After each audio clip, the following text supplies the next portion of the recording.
Nada, poca historia, decir que el resultado es merecido y nosotros en ningún momento tuvimos opciones de meternos en el partido.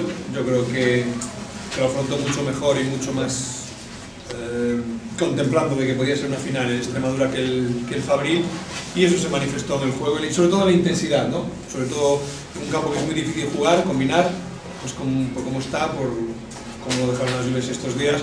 Pues ellos ganaron las disputas aéreas, ellos ganaron las segundas jugadas, ellos anticiparon más y fruto de eso, bueno, son los dos primeros goles, ¿no? Un balón parado y el segundo allí que remataron.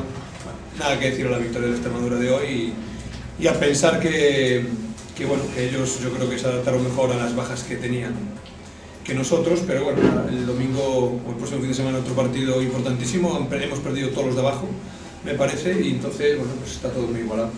Hablando por la permanencia, ¿crees que la Extremadura va a tener tiempo de llegar ahí? Vamos a ver. Si lo consideras un rival. Es que no puedo descartar a ninguno de momento. Sobre todo viendo primero la igualdad que hay, que ganas, como nosotros el otro día, pues a un Celta B impresionante como equipo en casa, con autoridad, y vienes aquí y también caes con esa autoridad. Yo creo que los partidos que cada equipo vaya a jugar en su casa van a ser vitales, nosotros lo planteamos y lo tenemos así. Y bueno, de momento no hay que descartar a nadie, está claro que ellos van con un déficit en cuanto a los demás equipos, tienen que recorrer todavía mucho terreno, pero bueno, hoy demostró que ganas tiene y que quiere hacerlo.